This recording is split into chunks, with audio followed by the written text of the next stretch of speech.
Это наш дом в горах Грузии, почти 700 метров над уровнем моря. И иногда по утрам такое чувство, будто живешь в облаках. Мы, молодая семья с двумя маленькими детьми, осознанно выбрали путь вне привычной системы и переехали в деревню, чтобы строить жизнь, опираясь на собственные ресурсы. Здесь мы развиваем хозяйство, выращиваем свои продукты и учимся быть максимально самостоятельными. Это не побег от мира, а шаг к более устойчивому и свободному будущему. Сегодня будет рум-тур внутри дома, без глянца и без идеальной картинки. Покажем, как есть, что уже сделали, что еще не доделано и что оказалось самым сложным. И как мы бы сделали по-другому, если бы начинали заново. А еще расскажем, за сколько мы купили этот дом с участком 1,5 гектара и сколько уже вложили за 2 года.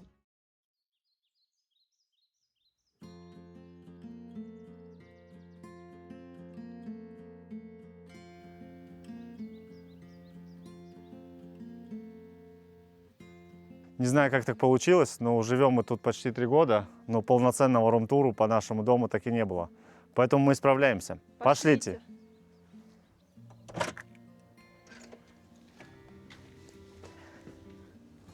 Так, снимаем тапочки. У нас тут чистота. Хоть и идет ремонт.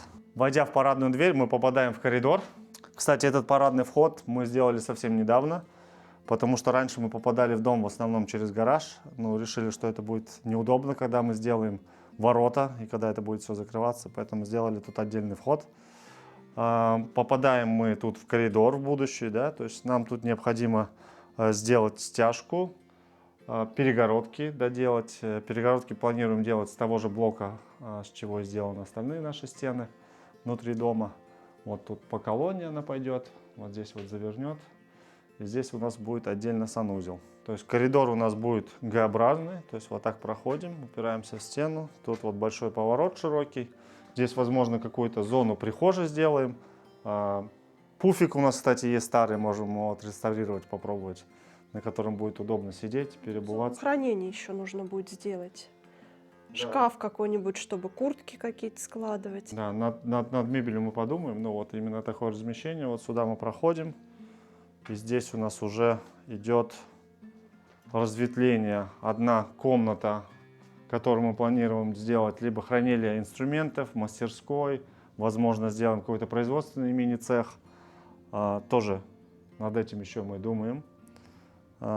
Дальше по коридору у нас идет кухня-гостиная и лестница на 2-й этаж. Под лестницей тоже сначала думали сделать какую-то зону хранения. Но довольно-таки неудобно постоянно лазить, вот это вот нагибаться. То есть, если что-то сделать, какие-то полки для тех вещей, которые вообще очень-очень редко нужны.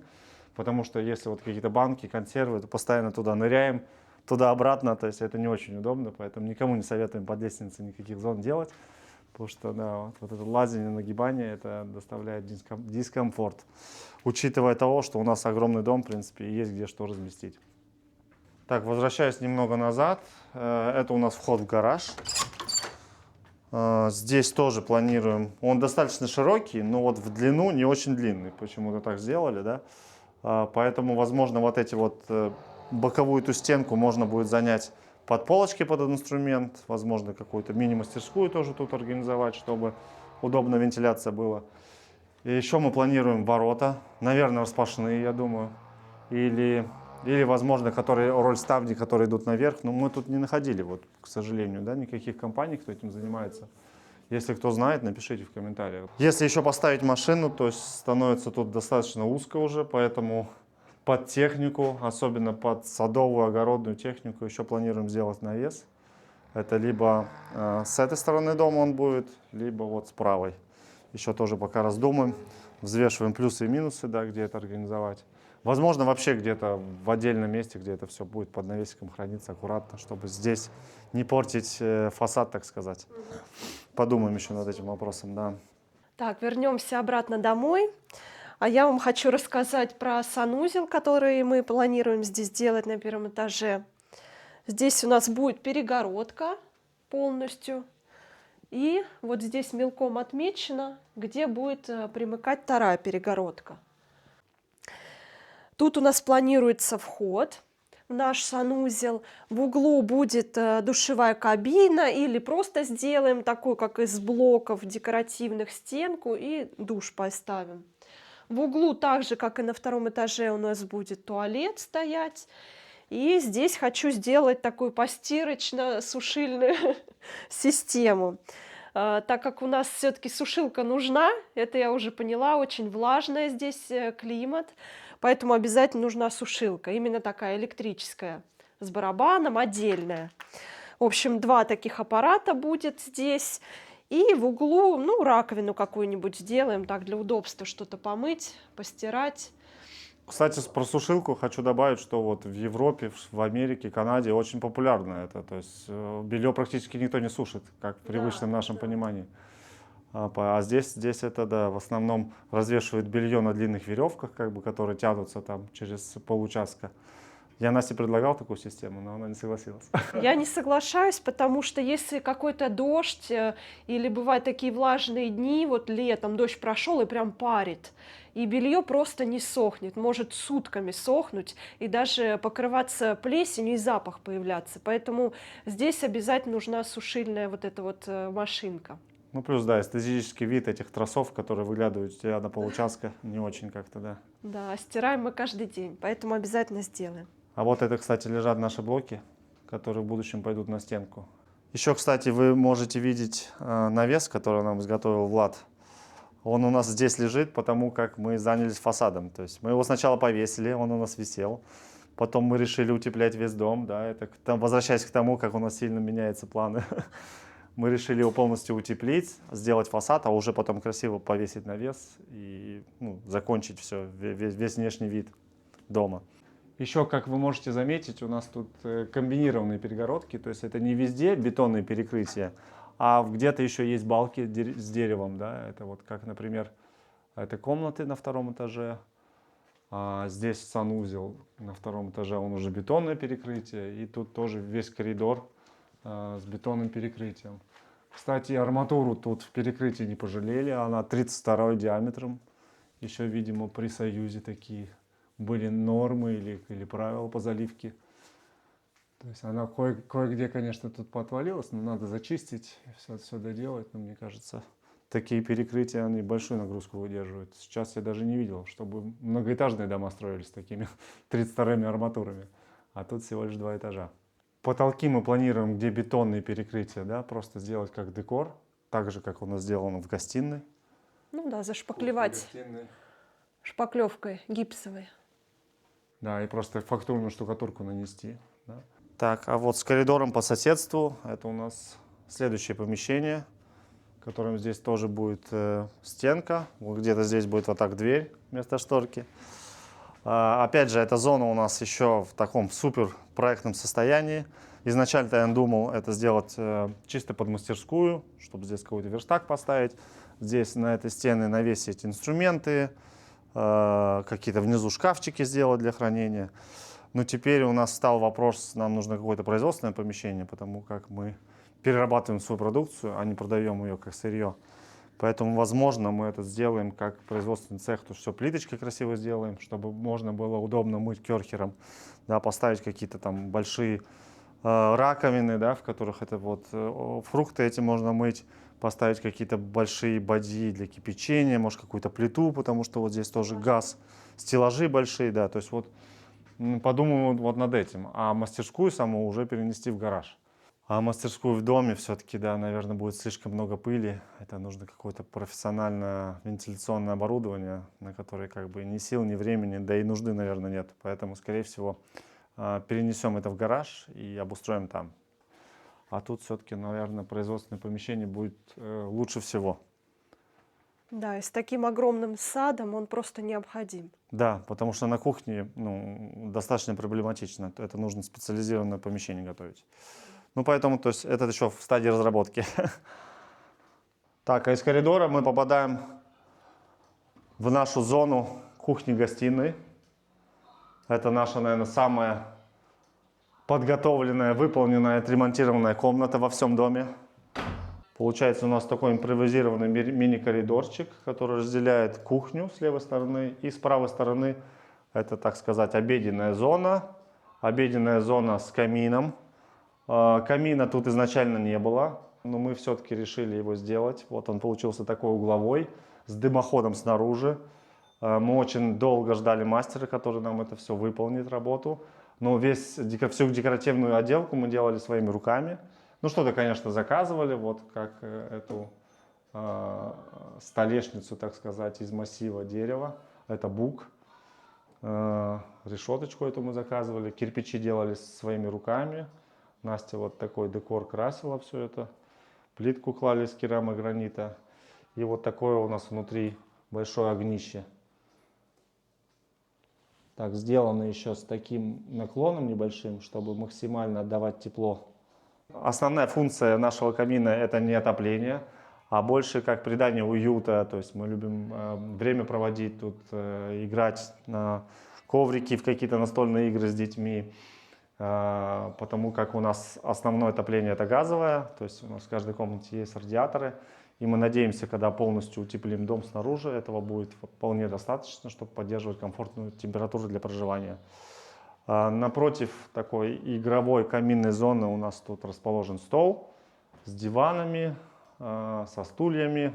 Стол планируем, конечно, в будущем поменять на более что-то солидное, потому как это еще осталось у нас от предыдущих хозяев, не знаю каких годов. Над столом у нас расположена вот такая люстра ручной работы. Мы делали ее тоже своими руками. Единственное, вот это в Китае лампочки заказывали и провода, а вот эта сама палка из граба у нас, вот, который упал как раз от одного из ветров. И мы решили вот так ее отпилить, задекорировать. А здесь у нас рабочая зона, можно сказать. Здесь создаются все видео, монтируются. Иногда смотрим кино, мультики, конечно, не без этого. И это, кстати, розетки. Многие заметят, зачем вы туда розетки куда-то тянете. Потому что, опять же, возвращаясь к тому, что все 10 раз перепланировали, у нас тут планировался вот такой вот, да, телевизор какой-то, и чтобы телевизор это все закрывал, розетки сделаны были на этой высоте. Да, как раз напротив обеденной зоны. Да, обеденная зона, мы хотели прижать ее вот сюда колоннам как-то в этом стиле. Еще даже мы не думали про камин, что у нас тут будет. Но мне кажется, вот именно в таком исполнении, примерно как все расположено, это лучше всего. Еще хотим вот в этот угол, он у нас достаточно пустой, вы можете посмотреть. Хотим сделать торшер в таком же стиле из граба, как и эта люстра. То есть он будет такой с упором, с деревом, такой навесной. Мне кажется, как раз дополнит тут картину. Или пару пуфиков. И пару пуфиков, да, чтобы сидеть у камина, тут читать книжку и греться. Да, а тут можно какую-то или книжную полочку еще поставить, или что-то. Ну, посмотрим. А еще вечерами мы здесь проектируем, ну, фильмы какие-то, мультики. Да, вот здесь вот ставим, да, штатив с проектором, да, и вот на всю стену. Колонку у нас тоже такая есть большая туда, и на всю стену проецируем. Домашний кинотеатр. Да, так что зона достаточно большая, удобная, как бы вместительная для всех.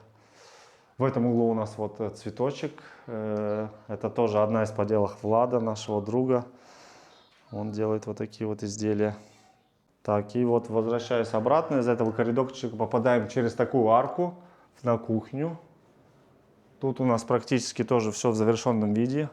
Единственное, вот эта вот гостевая кровать, которая здесь стоит временно, я надеюсь, временно перейдет потом в гостевую спальню, которая у нас еще under construction, так сказать. Все еще в плачевном состоянии. А здесь, возможно, планируем какие-то вот продлить эти балки, сделать полки для хранения, может быть, каких-то консерваций, да, Настя, я не знаю, что ты хотела. Стеллажи, может, крупов в ящиках складывать, что-то там, овощи какие-то хранить. Ну да, и красивые в баночках, может быть, что-то, сухофрукты какие-то, да. Для удобства. Вот, тут у нас эта зона, где кушают дети. 2 стульчика со столом икеевский. Ну, а тут уже это Настина рабочая зона в основном, потому что из меня повар тот еще. Я тут максимум, что могу, это чай приготовить или макароны сварить.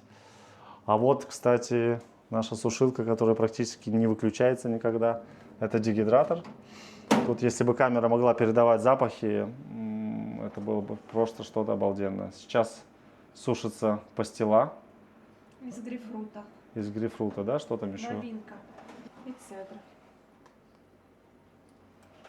У нас есть небольшой интернет-магазин, каталог в WhatsApp, где можно посмотреть весь ассортимент и приобрести нашу продукцию. Доставка есть по всему миру. Поэтому, кому интересно, ссылку оставим в описании. А вот еще, мне кажется, достаточно удобная раковина у нас. Да, что скажешь, Настя? Да, очень удобно с ней работать, она вместительная, так как у нас еще и фрукты, овощи, все мы тут моем в больших объемах, заготовки делаем. Мне очень нравится. Да, мне кажется, даже в бытовых нуждах это удобно, потому что, ну, во-первых, это глубокое, да, что-то замочить какие-то. Ну да, какую-то кастрюлю помыть очень, да. Да, тут же еще какая-то доска вот эта вставляется, тут можно и порезать сразу, и кастрюлю себе набрать, да. Вот. И, ну, самое, наверное, на кухне у нас, что требует внимания, это вот такие панорамные окна, да, с видом на наш сад, на горы, вот здесь с правой стороны, на пальмы, на речку. Поэтому, когда моешь посуду или готовишь, есть куда посмотреть. Главное себе не отрезать палец. Если вы спросите, что бы мы переделали, возвращаясь назад, когда мы все это ремонтировали, наверное, ошибкой было на кухне сделать ламинат, хотя он там супер влагостойкий, не помню какой класс, самый последний. Но все равно, если вот у нас Тася бывает моет посуду, что-то опрокинет, мы это не увидим, эта лужа останется, и он, ну, впитывает, и вот кое-где он чуть-чуть набух. Наверное, здесь мы все-таки в этой зоне сделали бы плитку с теплым полом. Это было бы самое лучшее решение. Здесь, наверное, мы бы, наверное, оставили, да, ламинат? Ну, теплый пол я бы тоже тут сделала. Теплый пол, может быть, и какие-то, да, и какие-то и ковры, может быть, ну, может быть, какие-то зоны поделить, что-то с коврами. Ну, не знаю. Ламинат все-таки какое-то не очень хорошее решение. А так, что касается потолков, нам понравилось, как мы сделали, наверное, так бы все и оставили, да. Вот эта вот белая часть, мне кажется, визуально расширяет ну, высоту потолков. Поэтому мы ее, в принципе, и покрасили, хотя многие даже в комментарии у нас Писали, зачем? Да, зачем вы дерево покрасили? Но мне кажется, вот визуально, потому что тут потолки не такие высокие. А тут где-то 2,60, наверное, вот до верхней вот этой части, точки. Да, да. Вот если в сравнении у нас на втором этаже 3,20, поэтому там прям вообще хорошо дышится. А еще вот тут у нас обязательно есть датчик СО2 на тот случай, если там, когда нас не будет или кого-то не будет. Камин включенный, он сигнализирует, что превышение там уровня СО2.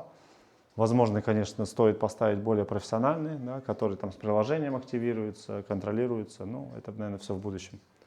Так, пойдемте теперь на второй этаж. Здесь мы снова обуваем тапочки, потому что попадаем опять в рабочую зону, ремонтную зону. А здесь у нас вот такая лестница деревянная, которая тоже уже была. Мы тут ничего не устанавливали. Оставили мы ее или нет, или заменим на какую-то другую, пока сложно сказать. Да? Возможно, хочется какую-то, может быть, металлическую, винтовую красивую поставить. Хочется для начала эти стены все доделать, установить кондиционер. То есть у нас очень много чего, что хочется, поэтому пока ходим по этой лестнице и радуемся, что она есть. Здесь у нас второй этаж, тоже нетипично для грузинских домов. Это вот такой широкий длинный коридор, по которому располагаются в основном жилые комнаты, балкончик и вот в этой части санузел, с которого, наверное, начнем обзор. Тут достаточно вот широкое пространство, которое мы тоже думаем, возможно, как правильно функционально использовать, что здесь можно поставить. Шкаф какой-то можно сделать. Да, что в нем хранить будем. А может, какие-то полотенца, да? Принадлежности для ванны, не Да, знаю, полотенца или шампуни какие-то. Шампунь, какую-то там набитую пачку туалетных бумаг, да, про запас. Так, и вот, ну, из этого коридорчика, вот тупиковый заход, и тоже у нас чистая зона, поэтому опять снимаем тапочки. Заходим в ванну. В ванную комнату мы, наверное, тут сильно ничего вообще не убирались, поэтому вот есть как есть. Что у нас тут расположено? Это умывальник, такой вот, как это называется, чаша, да, Настя, такая открытая, зеркало, окошко, которое, наверное, вот мы, возвращаясь назад, да, просто оно тут было от предыдущих хозяев, мы его решили оставить. Проем уменьшали. Да, он был, наверное, вот такой, да, как везде. Да, Да, мы его уменьшили, подогнав под окно. да. Вот, вроде что-то сэкономили, но непонятно что, да. Так бы у нас был вот такой вот панорамный вид. Да, там вид Вот красивый на можно, горы. можно посмотреть, да, на какие горы, можно было лежать в ванне, да, и вот смотреть на этот вид. Ну вот, опять же, делаем ошибки, как и все при ремонте. Ну, Потолок у нас здесь натяжной. да, это единственная комната, которая натяжной потолок, ну, потому что тут высокая влага, постоянно купаешься, пар же, вот это все идет. Такой тропический душ. Я часто пользуюсь, Настя говорит, неудобно, это потом сюда валится. Ну, в то же время есть и ванна, в которой можно полежать. И это пальма, кстати, да, это та пальма, которая у нас растет снаружи, такие три большие. Просто она дала малышей, и мы решили одного посадить сюда. Ну, как бы он растет, не знаю, может ему там сильно что-то и не очень нравится, но вот новые листья он пускает. Это, в общем, все. Единственное, что хотели бы добавить, из-за того, что мы ремонт здесь делали в летнее время, нам казалось, что такая жара, Грузия, это еще был первый год, но потом пришла зима, и мы поняли, что неплохо было бы здесь сделать теплый пол, конечно. В зимнее время, ну, достаточно вот стелим коврики, как вы видите, да, когда купаешься, то есть, ну, температура пола такая не очень приятная. Поэтому, если бы мы вернули 2 года назад, то мы бы здесь точно сделали теплые полы, да? Да. Ну, пойдемте дальше. Одеваем тапочки снова. Так, вот с этого коридора. Первая комната, которая у нас планируется как гостевая комната. Она у нас самая красивая, можете посмотреть. Это такой склад ненужных вещей. Как Нет, я бы не сказал, что они не нужны. Все нужны. Один телескоп только чего стоит. National Geographic, между прочим. Так, теперь закрываем. Так, вот эти 2 двери ведут пока что в одну комнату. Так, вот это у нас 2 детские комнаты. Пока что это одна, но вот здесь вот планируется перегородка. Детей у нас 2 пока, поэтому перегородка будет одна. То есть вот эта вот часть отдадим Тимофею, а вот эта часть уже с видом пойдет Таисии. Тут практически ничего не делалось, за исключением этой вот стены, которая была штукатурена для того, чтобы, ну, вставить окна, доделать откосы. Все остальные стены, потолок, то есть ничего мы пока не делали. Дети спят так, есть у них кровати, есть постельное белье, такие стены в стиле лофт. Вот эта кровать используется как батут. Вон та тоже, они любят на них попрыгать. Это еще старые советские кровати, как это правильно называется, это панцирная, да? Да, ну, мне кажется, которые еще проживут не 100 лет, потому что технология была действительно на века. Это вот Тасина кроватка, делали мы ее сами, а вот это Тимофея заказывали на Валбрис, да, или на Озон, по-моему. Ну, такая самая простецкая, из фанеры, ну, ничего, свою функцию выполняет, как говорится. Это у них целые мешки тут игрушек, мотоциклы, велосипеды. Чего у них тут только нет. Ну, когда зоны поделим, уже более детально, да, спланируем, что мы где хотим. Тут вообще есть выход на балкон, второй, не знаю, мы все и думаем, оставить его или все. Не, он не нужен. Я думаю, надо будет делать окно, как в спальне, просто окно. Просто такое панорамное окно будет, да, и чтобы туда нельзя было выйти. Ну, возможно, так решим. Пойдемте покажем следующую комнату. Это наша спальня. Тут уже надо тапочки снимать. Тут практически завершен весь ремонт. Вот так мы обыграли пол, который вот вы видели в детских комнатах, был точно такой же. Мы заделали швы с помощью стружки и клея ПВА. И просто покрыли все лаком. Мне кажется, неплохо получилось. Хорошо, что мы не стали закрывать это никаким ламинатом, никаким линолеумом. У нас был такой вариант. Это вообще, ну, отличный пол, мне кажется, получился. И такой же мы пол, да, сделаем, наверное, в детских комнатах. И вот потолок, тут уже он не натяжной, это просто гипс фактурный, да, Настя делала такую. Декоративная штукатурка, да, это была именно. А это у наши тумбочки. В качестве тумбочек у нас стулья свою функцию выполняет. Надо уже сделать, я не знаю, все никак руки не дойдут. Тут хотим такие подвесные сделать, тут уже розеточки есть и все. И, возможно, в том углу еще сделаем шкаф, да? Да, шкаф нужен. Какой-то комод. Не, мне кажется, вешалку, чтобы можно было так вот все хорошо повесить. Для шкафа не очень много. Ну, подумаем. опять же, подумаем, есть над чем подумать. Но это вот самый главный тоже вид с нашей спальни, да.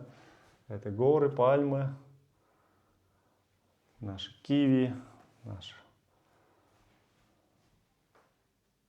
В том году, да, мы приобрели шторки, потому что изначально вообще не планировали никак закрывать. Но бывает, когда знойное летнее солнце, просто, ну, иногда хочется все это... Тебя в 6 утра. Да, спрятать, поспать подольше, но иногда закрываемся. Но в основном это все в таком виде, в открытом. Вот. Ну и огромная кровать, да, мы тоже ее привезли в Тбилиси. Настя ставит пару кадров, как это выглядело все. Да, ну очень... Матрас и кровать. Матрас и кровать. Матрас служил как основание, и вот эти вот все части от кровати мы закинули наверх. Как вы можете заметить, все межкомнатные двери мы оставили. Вот так их будем реставрировать, то есть это вот в готовом виде. Вот у детей пока она еще не доделана, да, тоже будем так делать такие ручки, ну потому что, мне кажется, вот она придает, да, свой шарм. Кто-то спрашивал, почему мы закрашиваем дерево. Ответишь на этот вопрос? Да, ну, во-первых, это такая краска, которая моется легко, да, потому что вот можете видеть даже вот эта дверь, она деревянная, но она всех разных цветов, потому что она где-то влага попадает, где-то там вот дети что-то нарисовали, да, и она неоднородная получается дерево, но это, мне кажется, некрасиво. Вот сравните вот эту дверь, которая была, да, и вот которая у нас вот в таком виде, а это у нас как бы прорезиненная получается. И такая однородный цвет, фактура, ну, на ощупь, на взгляд нам вот больше Еще нравится. кое-где двери были покрашены, а если все это зачищать, а тут еще такая резкая. Да, ну вот здесь видно, то есть внутренняя сторона, вот здесь как раз видно, да, контраст, то есть здесь вот не покрашено, здесь покрашено, да, то есть и это все, если счищать, это все потом оставлять цвет дерева, это надо все лакировать, ну, то есть это очень трудозатратно. У нас столько времени нет, поэтому мы решили просто перекрасить в тот цвет, который нам нравится. Все, поехали дальше. Вот здесь мы планируем сделать металлическую дверь, такую же примерно в таком же стиле, как у нас парадная дверь, потому как пластиковая здесь не подойдет, лучи солнца очень сильно нагревает, она будет деформироваться. У нас, кстати, внизу в гостиной вот такой пример есть. И вот выходим, тоже замечательное место с прекраснейшим видом. Наш балкон открытый.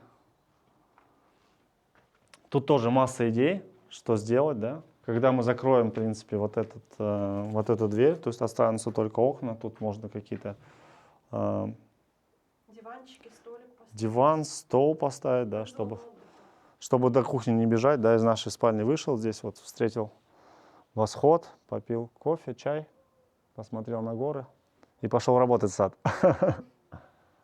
Вот эти опоры, возможно, тоже поменяем. Посмотрим, в каком стиле, в принципе, у нас вот этот балкончик будет оформлен, и уже к этому спроектируем, да, перила. То есть это все у нас тоже, опять же, в стадии проектов. Это у меня выведено усилитель сигнала интернета. Интернет у нас мобильный, но за счет усилителя удается скорость увеличить где-то в 2-3 раза. Вот. Это, конечно, не Starlink, да, но тоже ничего, работать можно. Я в свое время, когда работал в IT-индустрии, то есть мне это очень помогало. Плюс у меня там еще на случай отключения света у роутера стоит специальный аккумулятор, да, при отключении света, то есть он перебоя никакой нет, и питания почти на 24 часа хватает. То есть в этом плане у нас все продумано. Здесь у нас тоже будут прожекторы. Один. Второй уже мы повесили, но его придется все равно еще раз снимать, потому что мы будем утеплять эту сторону и декорировать фасад. И потом еще раз заново повесим. Ну их будет 2, да, в итоге. Иногда придешь на балкончик что-нибудь забрать, и просто завораживающие виды на горы заставляют тебя задуматься над смыслом жизни. Ну все, мы все комнаты показали вам, как мы живем. До чердака не добрались, да, только? Ну, наверное, как-то в другой раз. Хотя там тоже даже есть свет.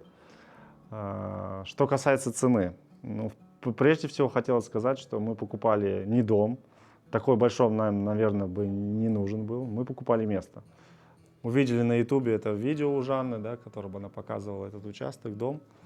Я себе сам сказал тогда, да, послал сигнал в космос, что я бы его купил. И вот через определенное время, наверное, месяц или 2, да, я уже сам начал следить за этим каналом.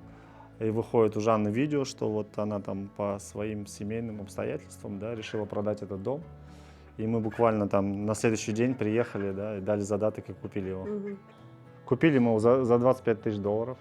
В принципе, на видео я все это видел примерно, как выглядит дом, как выглядит участок. Но когда мы увидели все это вживую, Недолго думая, да, сразу решили. сомнения нас покинули, полностью сомнения нас покинули. Жанна, кстати, нам предложила вести влог, потому как у нее были уже подписчики, которые хотели наблюдать за историей дома, что с ним будет происходить. Вот так, наверное, и началось зарождение нашего канала, да, так сказать. Мгм. Потому после покупки мы принялись всеми силами заниматься ремонтом. Несмотря на то, что в тот момент у меня было вообще 2 работы, где я практически не видел не то, что там ремонта белого света не видел, потому что это надо было все купить стройматериалы, это большие вложения. Несмотря на то, что мы продали недвижимость в России, ну, практически все продали, что у нас было. Мгм.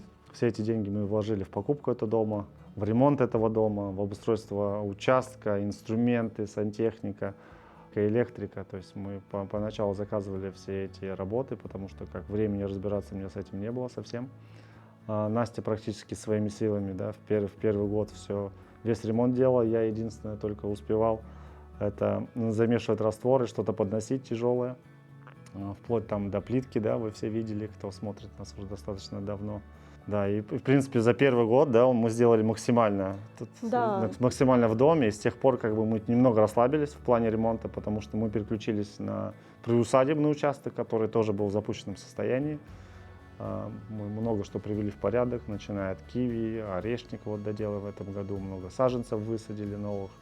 Что касается денег, которые мы вложили, каждую копейку мы не считали, да, но мы примерно прикинули, да, Сколько у нас осталось после покупки дома? да, сколько я зарабатывал на тот Да. момент, да, и И мы сколько мы примерно сейчас посчитали. примерно знаем, тратим на еду, да, и примерно вот мы это просто методом, да, того, что сколько у нас осталось, Мгм. мы потратили где-то 80 тысяч долларов еще сверху. То есть плюс покупка дома 25, да, это Мгм. вот получается 105 тысяч долларов мы пока потратили вот на обустройство нашего участка, покупку инструментов, ремонт, там, ну, все, что у нас есть, все, что находится в доме, вот примерно в такую сумму вложилось. Поэтому мы не знаем, сколько еще придется вложить, да, чтобы довести все до того, чего мы хотим. Ну, мы никуда не торопимся, никуда не спешим, все делаем в своем ритме. Вот, нам хочется там сегодня работать в саду, мы идем работать в саду. Там, хочется ремонтом заняться, мы занимаемся ремонтом. Планы есть, планы осуществимы. Мы к этому стремимся. Как из этого получится, вы можете смотреть вместе с нами. Поэтому впереди у нас еще много всего интересного. Да, будем показывать все процессы, все, что у нас происходит, как мы ремонтируем, как мы работаем на участке, как мы развиваемся, как мы строим бизнес в деревне. Поэтому подписывайтесь, кому интересно. До скорых встреч! Пока.